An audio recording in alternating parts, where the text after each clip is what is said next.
para poder definir su situación jurídica y migratoria. Con estas capturas suman 20 detenidos vinculados a La Choquiza, organización acusada de despojo de viviendas, violencia contra personas vulnerables y extorsión. Un convoy mixto de la Fuerza de Tarea Marina y la Policía Metropolitana de Ecatepec avanzaba lento, casi en silencio. Las motocicletas civiles les pasaban al lado sin sospechar, pero ellos ya sabían lo que buscaban y estaban a punto de encontrarlo. A mitad del bulevar, una moto negra sin placas visibles cruzó en sentido contrario. Iban dos personas, una mujer rubia, delgada, con lentes oscuros que no ocultaban su tensión, y un hombre alto, de acento extranjero. Ambos miraban constantemente hacia atrás, como si supieran que su tiempo se estaba acabando. No lo sabían, ya se había acabado. Uno de los agentes levantó la mano. Señal clara, intercepción inmediata. La detención fue quirúrgica, sin disparos, pero con la precisión de un bisturí. Cuando revisaron la mochila del copiloto, encontraron lo que nadie esperaba. Envoltorios con hierba verde, dinero en efectivo y teléfonos con contenido que congeló el aire en los radios. Extorsión, amenazas, rutas de cobro, documentos de intimidación. El nombre en la carpeta de archivos estaba claro. Y ahí, en la cabecera, un alias que los agentes ya conocían de inteligencia, La Güera. Su nombre real, Zulma N., de nacionalidad colombiana. Presunta líder regional del grupo criminal La Choquiza, una organización responsable de sembrar terror de norte a sur del Estado de México, con préstamos imposibles de pagar y amenazas capaces de doblar la voluntad de cualquier comerciante. Pero no estaba sola.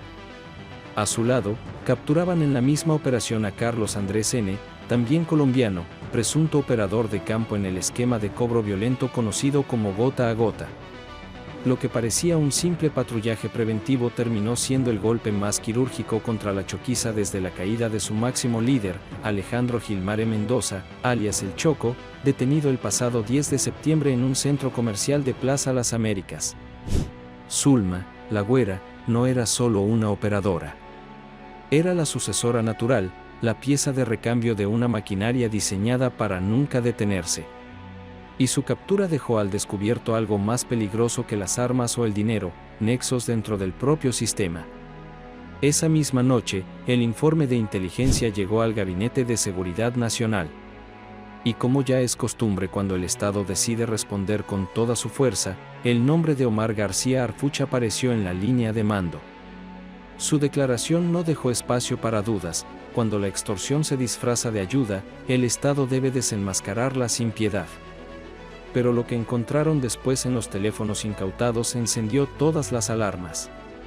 Entre los contactos aparecía un nombre ya vinculado a filtraciones internas. Y lo que ese vínculo implica podría sacudir estructuras enteras. Ecatepec vive a otro ritmo, uno donde la noche no apaga la violencia, solo la disfraza. Calles con grafitis viejos, techos de lámina y avenidas interminables que parecen no llevar a ningún lugar. En esa geografía rota, La Choquiza construyó su reino. El cerebro era El Choco. La sonrisa que convencía, Zulma, La Güera. Ella no entraba disparando. Entraba ofreciendo préstamos rápidos, infiltrando colonias, convenciendo a comerciantes y luego apretando el puño. Bajo su mando, Ecatepec se convirtió en una zona roja silenciosa. No había balaceras. No había cuerpos tirados en la calle. Pero sí había miedo. La anomalía comenzó semanas antes de su captura. En la colonia El Chamizal, vecinos notaron un cambio sutil. Ya no era un cobrador solitario el que exigía pago. Ahora eran 3, en moto, y grababan cada visita. Nadie decía nada, porque sabían lo que venía después. El primer aviso real llegó con una llamada anónima. Un comerciante denunció que una mujer extranjera, rubia, seria y con tono militar, lo amenazó con retirarle su mercancía si no cooperaba. Esa mujer era Zulma. Tras la captura de El Choco, la red no se frenó, se aceleró. Quemaron documentos, movieron operadores y blindaron a La Güera. Ella era la heredera, la que conocía rutas y cobradores. Y lo que descubrieron en su celular confirmó el patrón. No se movía sola. Seguía instrucciones. Y algunas incluían nombres de víctimas y funcionarios. La tarde en que la interceptaron, el sol caía sin piedad sobre la avenida General Manuel Ávila Camacho. La brisa era tibia, sucia, con olor a diésel y carne asada lejana. Los vendedores ambulantes discutían por espacio en la banqueta. Los semáforos fallaban cada 5 minutos. Entre ese caos disfrazado de rutina, el convoy de la Marina detectó la moto negra. En segundos quedó atrapada. Zulma bajó sin miedo. ¿Algún problema, oficial?, dijo sin parpadear. Sabía que la habían marcado, pero aún no entendía cuánto estaba por perder. En su mochila había marihuana, sí, pero lo importante eran 2 teléfonos en modo avión y un folder doblado en 3 partes con nombres y tachaduras. Un sobre tenía escrita una frase en rojo: ajustes. Zona 2. Semana 4. La red estaba viva. Carlos Andrés intentó escapar corriendo entre la gente, pero cayó esposado en el suelo. No hubo balas, no hubo gritos. Fue un arresto limpio, pero brutal en lo simbólico. Porque en esos papeles había vidas enteras marcadas en rojo. Don Manuel, un hombre de 68 años que toda su vida vendió tornillos y refacciones, aceptó un préstamo de 2,000 pesos. En 4 semanas ya debía 9,000. Nunca denunció. Solo temblaba cada vez que escuchaba una moto. Su nombre estaba en la libreta de Zulma. Marisol, vendedora de elotes, recibió un préstamo con sonrisa incluida. A la 3ª semana le mandaron una foto de sus hijos en la escuela. Desde entonces, no duerme en su casa. Cambia de número, cambia de barrio, pero nunca de miedo. También estaba en esa libreta. Los objetos asegurados eran apenas la superficie. Los celulares escondían audios con frases como «no pagó», «se le visita» o «marca al de fiscalía antes de moverla». Y ahí apareció lo más inquietante, un contacto dentro del Centro de Justicia de Cuautitlán. Funcionarios filtrando información a los extorsionadores. El enemigo ya no estaba solo en la calle. Estaba en los escritorios. Esa noche Arfuch fue informado. Su respuesta fue inmediata: esto ya no es una banda de extorsión. Es una red con protección oficial. Y vamos a sacarla desde la raíz. En menos de 24 horas ordenó el operativo Torniquete. Fiscalías intervenidas, casas cateadas, carpetas reabiertas. Lo que descubrieron fue aún más grave. Uniformes clonados, listas de víctimas, depósitos bancarios ligados a funcionarios activos. Y una frase en un cuaderno incautado: si cae Choco, limpiar zona 2. Si cae Güera, activar plan E. Ese plan ya estaba en marcha. En las primeras 24 horas, 14 integrantes de la Choquiza abandonaron sus zonas y cortaron comunicación. El pánico ya no era de las víctimas, era de los criminales. En Ecatepec, la transformación fue visible. Los puestos que cerraban al anochecer volvieron a abrir. Las motos negras dejaron de circular en bloque.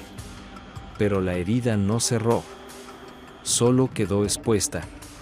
En redes sociales comenzaron a aparecer fotos de los sobres de cobro: $540 semanales o hay consecuencias, tu hijo está en la escuela, ¿cierto?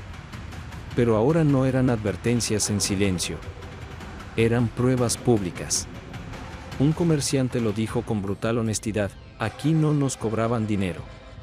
Nos cobraban la tranquilidad. Y en medio de esa tormenta, una pregunta aún más peligrosa comenzó a repetirse: ¿cuántas güeras más siguen operando bajo la sombra de un sistema que finge no ver? La respuesta aún no llega. Pero por primera vez, Ecatepec respiró distinto. Y esta vez, el rostro de la justicia tuvo nombre: Arfuch. Pero la captura de la güera no cerró la historia. Apenas la abrió. Porque entre los archivos incautados en sus dispositivos apareció esa palabra maldita: plan E. una estrategia de contingencia diseñada para activar en caso de que los líderes cayeran. No era improvisación. Era un protocolo escrito, medido, anticipado. Y lo más inquietante, parecía ya estar en marcha.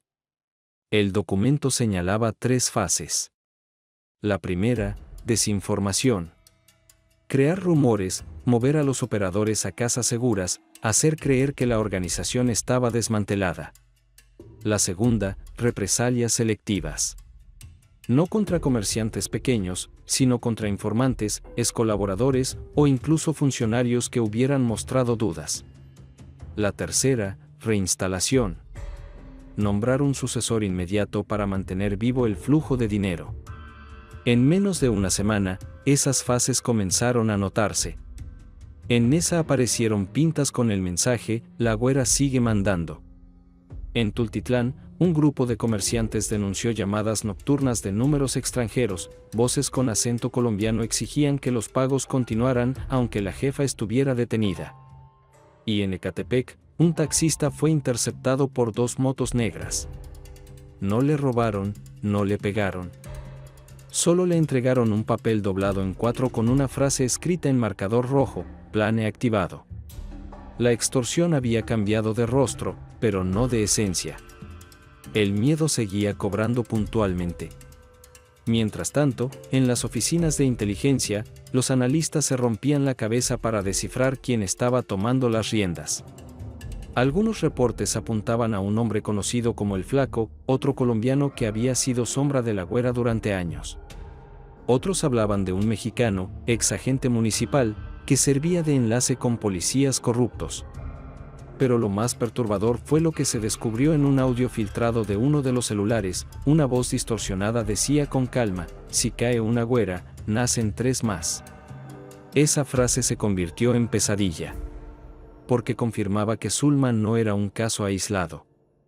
Era parte de un esquema replicable, casi empresarial. Como una franquicia del terror. Las calles de Ecatepec reflejaban esa tensión. Comerciantes que alzaban la cortina con miedo, niños que evitaban mirar a las motos, familias enteras que escondían sus ahorros en doble fondo de muebles por temor a no poder pagar la próxima cuota. La herida estaba abierta, y el plan era sal en carne viva. Arfuch, informado de cada movimiento, endureció su mensaje. Esto no se detiene con una captura. Se detiene cuando el miedo deja de tener mercado. Su orden fue clara: operaciones espejo en cada colonia mencionada en los archivos. Pero el verdadero desafío no estaba solo en las calles. Estaba en el sistema. Porque los contactos filtrados en los teléfonos de Zulma aún estaban activos. Funcionarias, abogados, agentes. Una red de protección que no desaparece con esposas. El plan no solo buscaba cobrar dinero. Buscaba algo más profundo: mantener viva la idea de que la choquiza siempre regresa. Y mientras esa idea persista, la extorsión seguirá respirando, aunque cambie de nombres, de caras o de jefes. La pregunta que hoy retumba en Ecatepec no es si la güera volverá. Es otra, mucho más inquietante: ¿cuántas güeras más están listas para ocupar su lugar?